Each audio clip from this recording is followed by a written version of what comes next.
A paz do Senhor, seja bem-vindo, seja bem-vinda ao canal do professor Álvaro Bruno para mais uma videoaula da Escola Bíblica Dominical da CPAD, a nossa livraria do povo de Deus, a livraria onde você encontra livros, comentários bíblicos, revistas dominical, todo o material evangélico você encontra lá na CPAD. E essa lição que estamos estudando, e hoje é a última lição, está no livro, nós estamos estudando no livro de Ezequiel, é a justiça divina, é a lição de adultos, quarto trimestre de 2022. Hoje nessa lição é do dia 25 de dezembro, portanto um Feliz Natal para todas as famílias, todos os alunos e professores da Escola Dominical. Feliz Natal, Deus abençoe você e sua casa. E o tema dessa lição é O Senhor está ali. É a lição número 13. Lembrando que aqui embaixo está a playlist com todas as lições, com todas as 13 lições. Então, se você perdeu alguma aula, é só você ir na playlist, clicar, assistir. Se você não entendeu algum assunto, algum tema, assista de novo. Não esqueça de deixar o seu comentário, se inscrever no canal, deixar também aquele seu gostei, dê um glória a Deus, um amém, um aleluia, para eu saber que você está vivo. Lembrando também da livraria da associação no térreo da Assembleia de Deus, Ministério do Belém. Ali com o pastor Silas e os seus companheiros, você encontra também materiais evangélicos, tá? Se você não encontrar na CPAD, vai lá na igreja da associação. Lembrando também que a CPAD agora, ela está ao lado do novo templo da Assembleia de Deus do Ministério do Belém, bem do lado. Mudou de endereço, não é mais na Conselheiro Cotegipe. E outra informação, temos também a Provix, a livraria online do pastor Fernando, que ajuda a manter esse trabalho que nós estamos aqui desenvolvendo. Então, lá na Provix, a livraria online do pastor Fernando, você também encontra bíblias, livros, faça o seu pedido e receba no aconchego da sua casa. E por último, não menos importante, aqui embaixo tem o nosso Pix. Se você puder e quiser nos ofertar, fazer uma oferta voluntária, nos ajudar na manutenção desse trabalho, nós temos uma equipe, tá? E nós precisamos continuar desenvolvendo esse trabalho. Então você pode também fazer a sua oferta voluntária. Dito tudo isso, vamos à lição número 13, do dia 25 de dezembro de 2022. O tema O Senhor está ali. Texto áudio se encontra em Isaías 11:9, que diz: Não se fará mal nem dano algum em todo o monte da minha santidade, porque a terra se encherá do conhecimento do Senhor, como as águas cobrem o mar. Na verdade prática, o Deus de Abraão, de Isaque e de Jacó governa soberanamente o seu povo. Ele está no meio do seu povo. Na leitura bíblica, em Ezequiel 48, do versículo 30 ao 35. E estas são as saídas da cidade, desde a banda do norte, 4.500 medidas. E as portas da cidade serão conforme os nomes das 12 das tribos de Israel. 3 portas para o norte, a porta de Ruben, uma, a porta de Judá, outra, a porta de Levi, outra. Da banda do oriente, 4.500 medidas e 3 portas, a saber, a porta de José, uma a porta de Benjamim, outra a porta de Dan. Outra da banda do sul, 4.500 medidas e 3 portas, a porta de Simeão, uma, a porta de Issacar, outra, e a porta de Zebulon, outra. Da banda do ocidente, 4.500 medidas e as suas 3 portas, a porta de Gade, uma, a porta de Azer, outra, a porta de Naftali, outra. 18.000 medidas em redor, e o nome da cidade desde aquele dia será: O Senhor está ali. Este é o nome daquela cidade. O Senhor está ali. Os objetivos da lição: primeiro, apresentar a cidade de Jerusalém no milênio. Segundo, elencar os nomes das 12 tribos no milênio.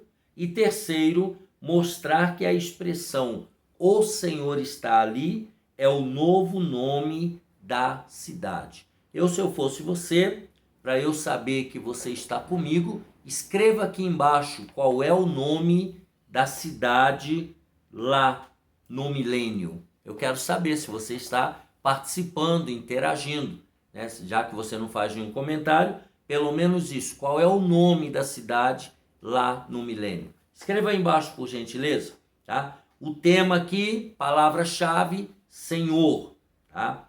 Na primeira lição do trimestre, nós vimos que o livro de Ezequiel antecipa a tradição apocalíptica nas escrituras. Ele começa a falar das coisas dos últimos dias. O livro de Ezequiel começa com a visão da glória de Yahvé e conclui com a descrição da glória de Deus na Jerusalém glorificada.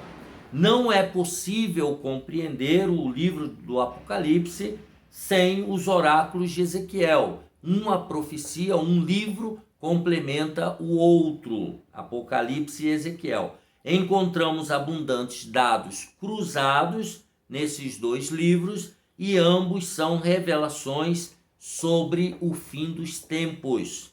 Então, nessa presente lição, essa 13ª e última desse trimestre, nós encerramos o trimestre estudando os aspectos da Jerusalém do milênio. Estudamos na aula anterior sobre o milênio, né? O milênio é comparado com Éden, comparado com o Apocalipse, do capítulo 21 e 22, e agora nós vamos ver os aspectos da Jerusalém do milênio. Primeiro, há certa similaridade entre a visão de Ezequiel e do apóstolo João no livro de Apocalipse, na linguagem e no conteúdo. Nós já falamos essas informações cruzadas. Mas é importante ressaltar que os crentes saibam distinguir a diferença entre a Jerusalém do milênio da nova Jerusalém do mundo vindouro. Tá? Então nós teremos uma Jerusalém do milênio e depois nós teremos a nova Jerusalém do mundo vindouro, que desce do céu. Vamos ver primeiro aí no primeiro subtópico. E estas são as saídas da cidade, versículo 30. Esta seção final da profecia é um suplemento não somente do capítulo, mas também do próprio livro, do livro do Ezequiel. Apesar de o nome da cidade não ser mencionado, o contexto deixa claro que se trata de Jerusalém. O termo hebraico para saídas, Totseahof, aparece somente uma vez em Ezequiel e é usado no livro de Números com o sentido de limites ou extremidades. Tá? A versão bíblica, a tradução brasileira, emprega extremidade no versículo 4.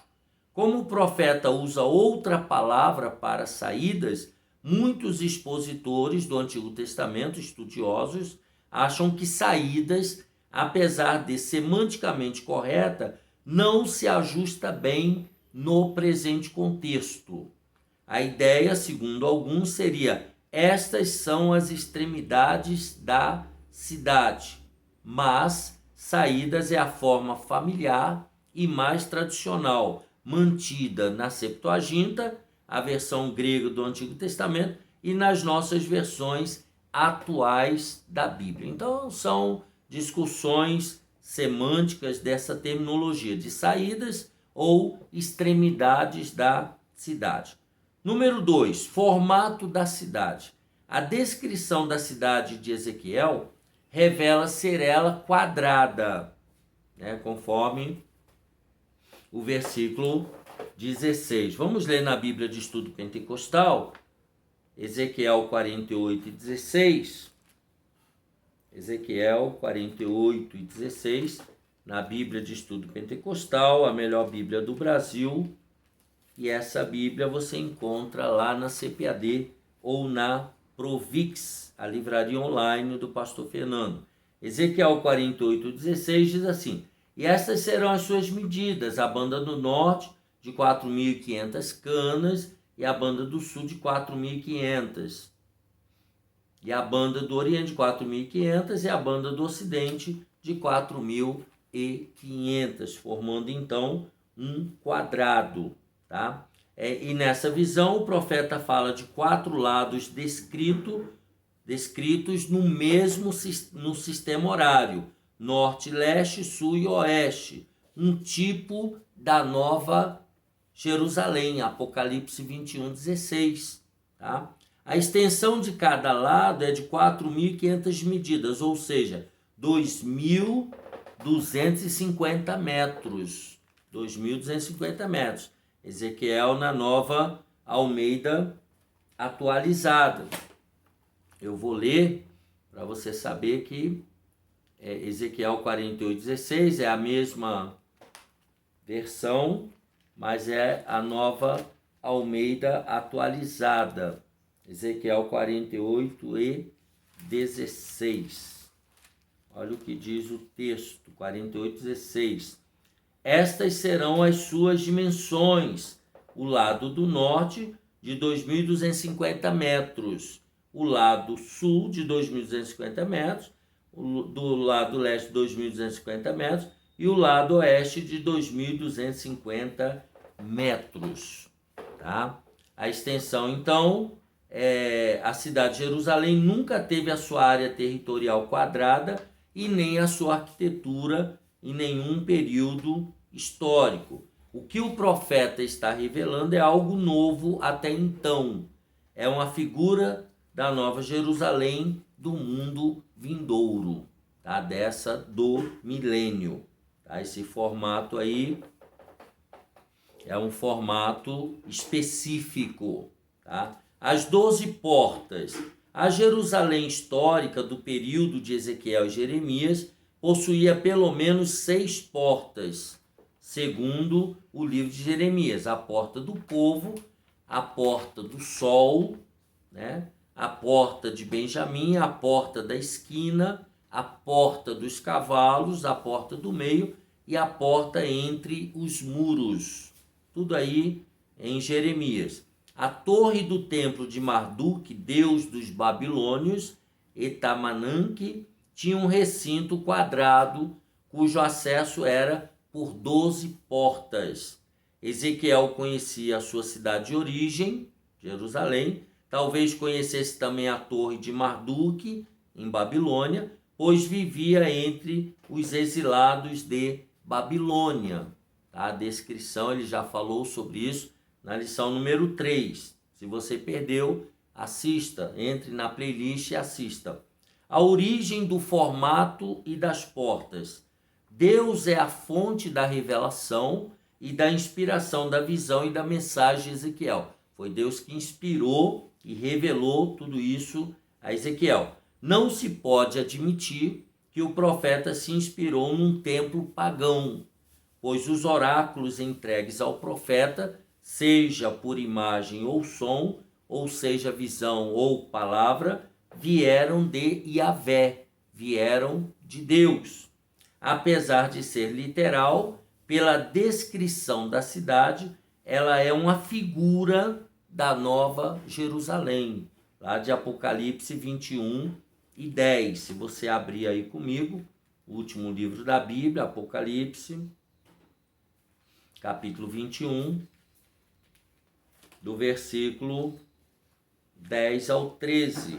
Apocalipse 21, do versículo 10 ao 13.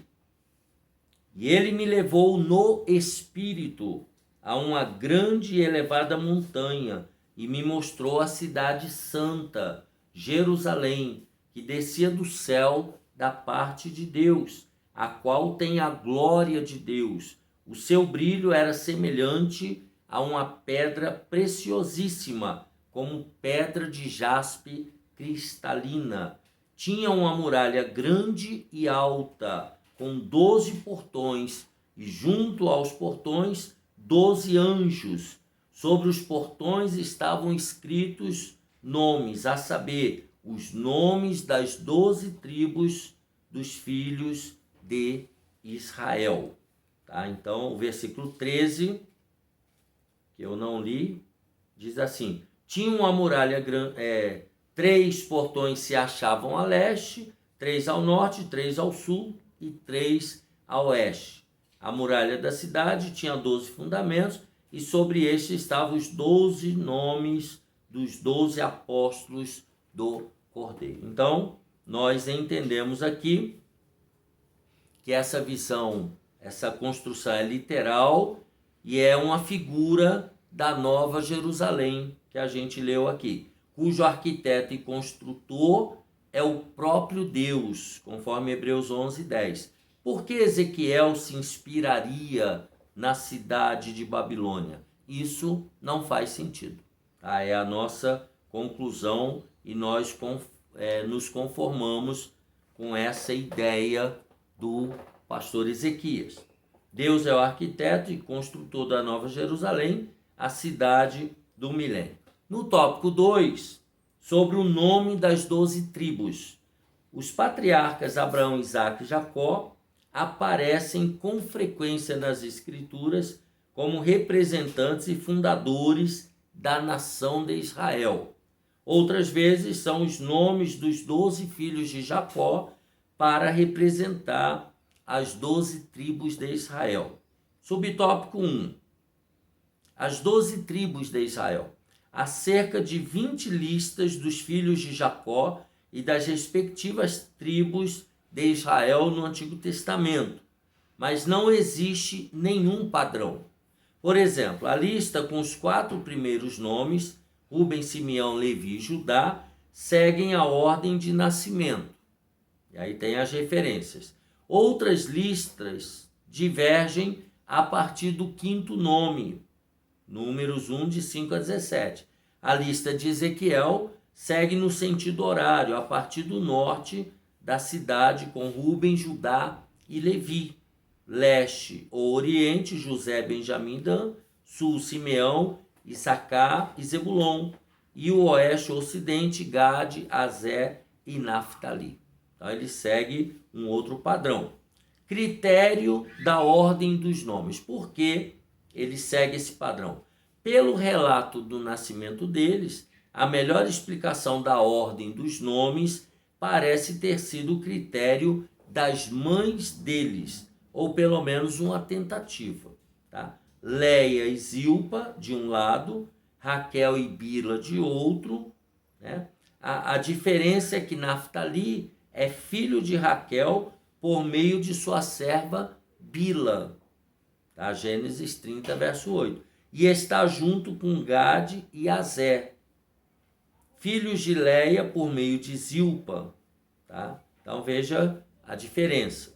Toda escolha tem seu propósito, nada é aleatório. Os escritores bíblicos sabiam o que estavam fazendo. A questão é que nós desconhecemos esses critérios. O critério divino e também o critério de quem escreveu, né? De quem colocou no papel. Qual o propósito dos nomes? Dos 3 patriarcas do Gênesis, Abraão, Isaque e Jacó, o último deles foi o único em que não houve eliminatória dos filhos para a formação da nação de Israel. De Abraão, o filho escolhido foi Isaque. De Isaque, o filho escolhido foi Jacó. E de Jacó, todos foram incluídos na nação escolhida. Tá? Não houve separação. Esses 12 filhos de Jacó deram os seus nomes aos 12 territórios na terra de Canaã, durante a partilha da terra sob a liderança de Josué. Então, as 12 tribos, cada uma delas recebeu a sua terra.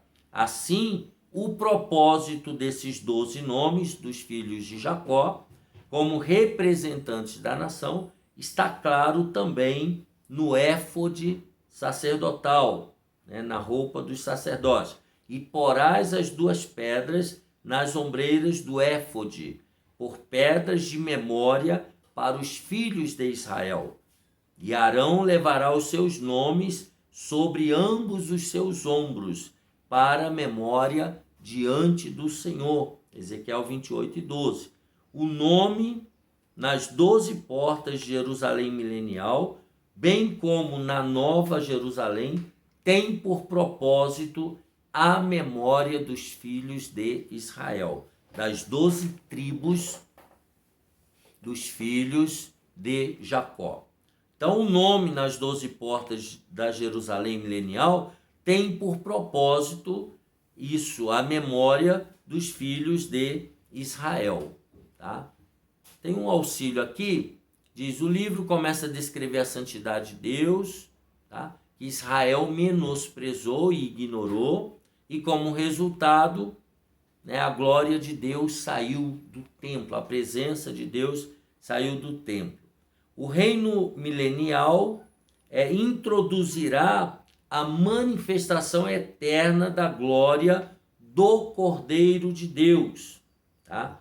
Sem a doutrina bíblica do milênio, não teríamos nenhuma ligação entre a história e a ordem eterna de Deus.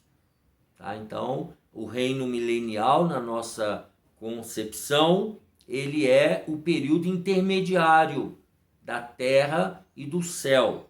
Esta era de ouro, o milênio, não será apenas a forma de Deus estabelecer vínculos históricos, mas também restituirá ao homem, por meio do Deus homem Jesus Cristo, o domínio perdido pela queda de Adão. Então aqui é só um adendo, né, para nós sabermos que Jesus ele vai reinar aqui na terra no período milenial.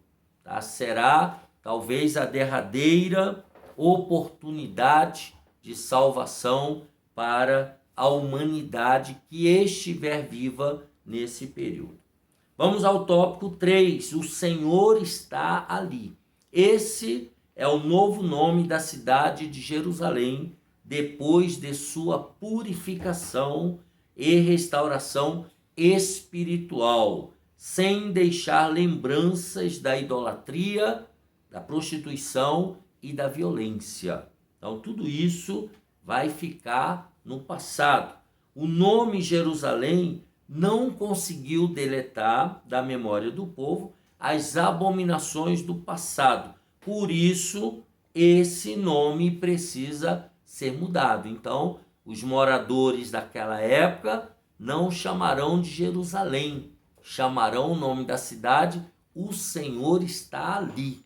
Lembra que eu te pedi no início da aula para você colocar o nome, que eu já tinha mencionado, o nome da cidade do milênio, do templo? Tá? Os nomes das cidades. O primeiro nome da cidade de Jerusalém é Salém, que significa paz, desde os dias do patriarca Abraão. Ela foi chamada também de Jebus, lá em Juízes 19:10, que esteve sob o domínio dos Jebuseus e só foi conquistada por Davi depois de alguns séculos da conquista de Canaã, e chamada também de cidade de Davi, segundo Samuel 5, 6 e 7. Ela é também chamada de Sião e de Ariel, Isaías 2 e 3. Jerusalém é o nome mais conhecido e significa cidade de paz. Mas esse nome não aparece no suplemento da profecia de Ezequiel. A cidade é identificada pelas características ali apresentadas, né? Conforme já lemos lá em Apocalipse também. Ela é chamada em Apocalipse de Arraial dos Santos, a cidade amada. Apocalipse 29, e eu vou ler na Nova Almeida atualizada, Apocalipse capítulo 20, primeiro Apocalipse 21, é 21 que eu falei? Apocalipse 20, o verso 1. Então vi descer do céu um anjo que tinha na mão a chave do abismo e uma grande corrente. Tá? Apocalipse 20, verso 1. Ele segurou o dragão, a antiga serpente, que é o diabo, Satanás, e o prendeu por 1000 anos. Lançou-o no abismo, fechou e pôs selo sobre ele, para que não mais enganasse as nações, até se completarem os 1000 anos. Depois disso, é necessário que ele seja solto por um pouco de tempo. Vi também tronos, e nestes sentaram-se aqueles aos quais foi dada autoridade para julgar. Vi ainda as almas dos que foram decapitados por terem dado testemunho de Jesus e proclamado a palavra de Deus. Esses são os que não adoraram a besta nem a sua imagem, e não receberam a sua marca na testa e na mão, e viveram e reinaram com Cristo durante 1000 anos. Os restantes dos mortos não reviveram até que se completassem os 1000 anos. Esta é a primeira ressurreição. Bem-aventurado e santo é aquele que tem parte na primeira ressurreição. Sobre esses, a segunda morte não tem poder. Pelo contrário, serão sacerdotes de Deus e de Cristo, e reinarão com ele os 1000 anos. Aqui está falando de nós, da igreja, daqueles que vão ressuscitar no arrebatamento e vão voltar para reinar com Cristo aqui na terra. Então ele é chamado em Apocalipse, no versículo 9, né, diz assim: então veio um dos 20, Apocalipse 20, verso 9. Marcharam então pela superfície da terra e cercaram o acampamento dos santos e a cidade amada, que é essa que nós estamos falando. Porém desceu fogo do céu e os consumiu. Tá? Então ela é chamada Arraial dos Santos e a cidade amada. Então aqui nós temos os nomes originais da cidade de Jerusalém. O nome divino. Os nomes de Deus não são apenas um apelativo, nem simplesmente uma identificação pessoal, mas são inerentes à sua natureza e revelam suas obras e seus atributos. Tá? Então, os nomes de Deus, eles têm muito a ver com a personalidade de Deus e com os seus atributos e suas obras. Não é meramente uma distinção dos deuses das nações pagãs, não é só para ser diferente das nações pagãs. O nome revela o poder, a grandeza e a glória do Deus Todo-Poderoso, além de mostrar os atributos dele. Tá? O próprio Deus se identifica a si mesmo como Hashem, o nome, segundo Samuel 6:2. Quando a Bíblia faz menção do nome de Deus, está se referindo ao próprio Deus. Haverá, aí ele vai citar Deuteronômio 12:11, haverá um lugar que escolherá o Senhor vosso Deus para ali fazer habitar o seu nome. Deus já falando com Moisés lá no começo, né, antes da entrada do povo de Israel, antes de entrar em Canaã, Moisés já estava falando que Deus iria escolher um lugar para ali habitar o seu nome. E aí no número 3, subtópico, Yahvé chamar. A Bíblia nos mostra com clareza que Deus se deu a conhecer nos tempos do Antigo Testamento por vários nomes inerentes à sua natureza e à circunstância de sua revelação.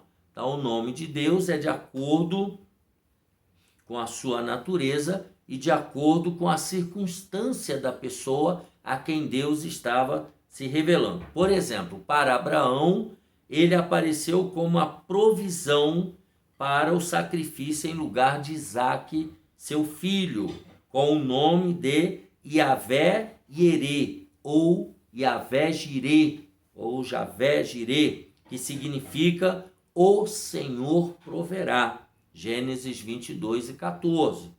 E prometendo livrar os filhos de Israel daquelas pragas e enfermidades que sobrevieram aos egípcios, lá no Egito, ele se manifestou como Yavé Rafá, ou Javé Rafá, isto é, o Senhor que sara. Êxodo 15:26. Entre outros nomes, mas o nome divino Yavé Chamá, ou Yavé Samá, isto é, o Senhor está ali. Ezequiel 48:35. É o novo nome dado à cidade no milênio. Yavé Samá. O objetivo é dissociar o nome de Jerusalém com os pecados do passado. Então, conforme a memória dos israelitas, lembrando em Jerusalém, em vez de ser cidade de paz, eles iriam se lembrar dos pecados que eles cometeram contra Deus. Por isso, para não haver essa memória, para separar desse passado negro da nação de Israel, então Deus estipula esse novo nome, o Senhor, que é traduzido, Yavé Samá, e traduzido, o Senhor está ali. Eu espero que você tenha colocado correto aí, o Senhor está ali, aí nas notas de rodapé, nos seus comentários, tá? Então, resumindo, o Senhor está ali, Ezequiel 48:35, é o novo nome dado à cidade no milênio, com o objetivo de dissociar o nome de Jerusalém com os pecados passados. Na conclusão, então, nós temos que o apóstolo Paulo ensina que com a queda de Israel veio a salvação para os gentios, o que não diremos com a sua plenitude, a salvação completa, Romanos 11:12. As bênçãos anunciadas nas profecias de Ezequiel não se restringem apenas ao povo judeu. Elas são extensivas a todas as nações da terra. É importante salientar que nós já estamos sendo abençoados como igreja pela presença do Espírito Santo em nossas vidas, conforme nós estudamos na 12ª lição. Se você perdeu, entre aqui na playlist e assista a presença do Espírito Santo em nossas vidas, tá? Já é literal, já é real. Desde o capítulo 2 de Atos dos Apóstolos, nós já estamos com a presença de Deus real. Agora, no milênio, depois do milênio, aí tudo será pleno, completo e eterno. Que Deus te abençoe, meu amado irmão, minha amada irmã, por nos acompanhar nessas 13 aulas desse último trimestre de 2022. Desejo a você um feliz ano novo, um bom ano de 2023, que nós possamos estar juntos nos próximos 4 trimestres durante o ano de 2023. Deixe aqui seus comentários, suas opiniões, suas sugestões, tá? E nós finalizamos assim a lição 13, o Senhor está ali. Deixe seus comentários aqui embaixo. Um abraço apertado, não esqueça, dê o seu gostei e até a próxima lição, até o próximo trimestre, se assim Deus o permitir.